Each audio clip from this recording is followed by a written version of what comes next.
এই Russell viper 100 বছর আগেই কিন্তু বাংলাদেশ থেকে প্রায় বিলুপ্ত হয়ে গেছিল। এটা সাহারা মরুভূমিতে পাওয়া যেত, আরব বিশ্বের বিভিন্ন দেশে পাওয়া যেত। বাংলাদেশে কিভাবে আসলো এই সাপটা? সাপে কামড়াইলে বাংলাদেশে আমরা কিছু ভুল বা কুসংস্কার কাজ করে থাকি। আর কিছু সাপ আছে, আপনি জানেন কিনা, সারা পৃথিবীতে যত ধরনের সাপ আছে 80% সাপ যাদের বিষ নাই, মানুষকে কামড়াইলে মানুষের শারীরিক কোনো ক্ষতি হয় না। এবং সাপের একটা নেচার আছে, কিন্তু আপনি যতক্ষণ পর্যন্ত তারে খোঁচাখুচি না করবেন ততক্ষণ পর্যন্ত কিন্তু কামড়ায় না। খেয়াল করে দেখেন, ধরেন আপনার পাশ দিয়ে চলে যাচ্ছে, আপনাকে প্রথমে কিন্তু ছবল মারে না, এটা সাপের একটা বৈশিষ্ট্য। কিন্তু এই রাসেল ভাইপার বাংলাদেশে যেটা ছড়িয়ে পড়েছে, সাপের ব্যাপারে কিন্তু হাদিস আছে একাধিক। এবং এক্ষেত্রে আব্দুল্লাহ ইবনে ওমর রাদিয়াল্লাহু তাআলা আনহু তিনি সাপ দেখলেই কিন্তু দৌড়ান দিতেন এবং মারতেন। আপনি বলবেন যে হুজুর কেন তিনি মারতেন? নবীজি সাল্লাল্লাহু আলাইহি ওয়াসাল্লাম এক প্রকার সাপের ব্যাপারে খুব সতর্ক করেছিলেন সাহাবীদেরকে। কোন সাপ? দেখেন, নবীজি সাল্লাল্লাহু আলাইহি ওয়াসাল্লাম সেই সাপের ব্যাপারে, আনা আয়েশা রাদিয়াল্লাহু তাআলা আনহা قالت আমরা রাসূলুল্লাহ সাল্লাল্লাহু আলাইহি ওয়াসাল্লাম বিকতলি জিত্তুফিয়াতাইনে ফাইন্নাহু ইয়ালতামিসুল বাসার ওয়া ইউসিবুল হাবাল। আয়েশা রাদিয়াল্লাহু তাআলা আনহা থেকে বর্ণিত, তিনি বলেন রাসূল আকরাম সাল্লাল্লাহু আলাইহি ওয়াসাল্লাম পিঠে দুটি সাদা রেখা বিশিষ্ট বিষধর সাপ মেরে ফেলার নির্দেশ দিয়েছেন, কারণ তার দৃষ্টিশক্তি কেড়ে নেয় এবং গর্ভস্থ সন্তানের উপরে বিরূপ প্রতিক্রিয়া সৃষ্টি করে। গর্ভে যে সন্তান থাকে, এরকম কোনো মাকে যদি এই সাদা রেখা বিশিষ্ট সাপ দংশন করে, তাহলে সেই সন্তানের উপরে ইফেক্ট করে, মায়ের উপরে ইফেক্ট করে। এটা নবীজি নিজে বলেছেন। কোথায় আছে হাদিসটি? এই হাদিসটি আম্মাজান আয়েশা সিদ্দিকা রাদিয়াল্লাহু তাআলা আনহা থেকে বর্ণিত। আরেকটি হাদিস, ওয়াকালাল আবতারু ওয়াদুত্তুফ ইয়াতাইনে, নবীজি কি বলছেন? লেজ খসে যাওয়া এবং পিঠে দুটি সাদা রেখা বিশিষ্ট সাপ। আব্দুল্লাহ ইবনে ওমর রাদিয়াল্লাহু তাআলা আনহু একটা সাপ দেখলেন, তারপরে এটার পিছু নিয়েছেন। অন্যান্য সাহাবীরা ওনাকে বলছেন, এই তুমি কোথায় যাচ্ছ? এই যে সাপ, নবীজি সাল্লাল্লাহু আলাইহি ওয়াসাল্লাম তো সাপ দেখলে মেরে ফেলতে বলেছেন, এজন্য আমি মারার জন্য যাচ্ছি। তো সাহাবীরা বললেন, তুমি কি শোনো নাই যে ঘরে এবং ঘরের বাইরে যে সমস্ত সাপগুলা মানুষের আশপাশে থাকে, এই সাপগুলো তোমাকে দংশন না করলে, তোমার ক্ষতির কারণ না হলে তুমি তাকে হত্যা করতে পারবে না। এটা নবীজি নিজেই নিষেধ করেছেন। তাহলে কি এখান থেকে বোঝা যায় যে যেই সাপটা আপনার শরীরের জন্য ক্ষতিকর, আপনার জীবন বিনাশ করবে, সেই সাপকে আপনার হত্যা করতে হবে।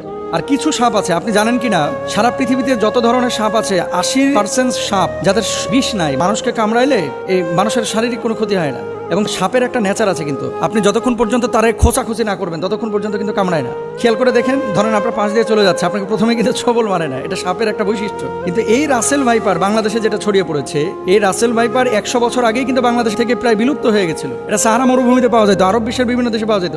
বাংলাদেশে কিভাবে আসলো এই সাপটা? এখন আমরা জানি না যে এটা কারো ষড়যন্ত্র কিনা বাংলাদেশের কৃষিখাত ধ্বংস করার জন্য। এই রাসেল ভাইপার ছাড়িয়ে দিলে কৃষকরা ভয়ে মাঠে যাবে না, ধান কাটতে পারবে না, বা জঙ্গলে যাবে না, কারণ এটার ইফেক্ট কিন্তু কৃষিখাতে অবশ্যই পড়বে।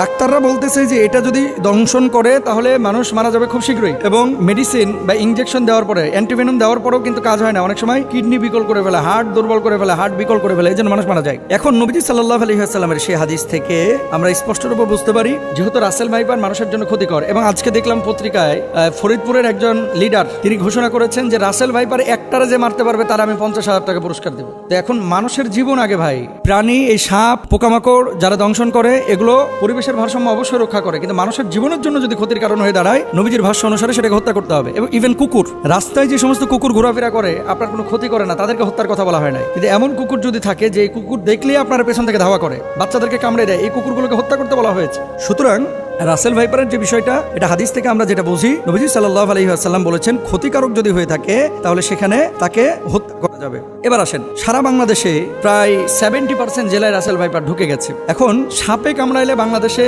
আমরা কিছু ভুল বা কুসংস্কার কাজ করে থাকি, যেগুলো আসলে চিকিৎসা বিজ্ঞানের আলোকেও অথেন্টিক না এবং কোরআন হাদিসের আলোকেও অথেন্টিক না। মনে রাখতে হবে, যখন কোনো বিষয় আপনার শারীরিকভাবে কোনো ক্ষতি করছে, প্রথমত আপনাকে কারণটা বের করতে হবে যে কি কারণে এটা হলো। সাপে কামড়াইছে, সাপে কামড়ানোর পরে এই বিষটা কিন্তু আপনার শরীরের মধ্যে ঢুকতেছে। এখন আপনি শরীরের মধ্যে বিষ ঢুকেছে, ওই জায়গাটা না বেঁধে আপনি নিয়ে গেলেন ওঝার কাছে। ওঝা কি করতেছে? ওই তদবির করতে করতে করতে করতে, আগে যেমন বাংলা সিনেমায় দেখা যাইতো, ওই যে বিন বাজাইতেছে আর কাইটা যেই সাপটা দংশন করছে এ আবার উড়িয়া চলে যেতেছে একেবারে। হ্যাঁ, আসার পরে ওখানে মনে করেন মুখটা দিয়ে আবার মনে করেন বিষ বাইর করে ফেলে। এগুলো মিথ্যা কথা ভাই, এগুলো কোনো ভিত্তি নাই। তবে হ্যাঁ, নবীজি সাল্লাল্লাহু আলাইহি ওয়াসাল্লামের সাহাবীরা একটা কাজ করেছিলেন, সূরা ফাতিহা পড়ে ওই জায়গাটায় থুথু লাগিয়েছিলেন, তারপরে ওটা বের হয়ে গেছিল। এর মানে এই না যে থুথু লাগাইলেই সাপের বিষ বাইরে হয়ে যাবে। কামড়াইছে রাসেল ভাইপার, আর আপনি নামাজ পড়েন না, রোজা করেন না, থুতু লাগিয়ে দিতেছেন, থুতুকে ওখানে কপ ফেললেও কিন্তু বিষ বাইরে হবে না। এগুলো খেয়াল রাখতে হবে। তাহলে আপনার করণীয় কি? আপনাকে যাইতে হবে ডাক্তারের কাছে। আপনি ডাক্তারের কাছে যান, যাওয়ার পরে আপনি চিকিৎসা নেবেন। আর ওঝা, তারপরে বিন বাজানো, এই সমস্ত জিনিসগুলো অথেন্টিক যেহেতু না, যে জায়গাটায় অথেন্টিক বা কারোর কাছে এমন কোনো মেডিসিন থাকলে আপনি সেই জায়গাটায় চিকিৎসা নিতে পারেন। আবার আমাকে ভুল বুঝেন না, ঝাড়ফুঁক ইসলামে কিন্তু জায়েজ, কিন্তু কবিরাজির নামে এই যে বিন বাজাইতে বাজাইতে সাপকে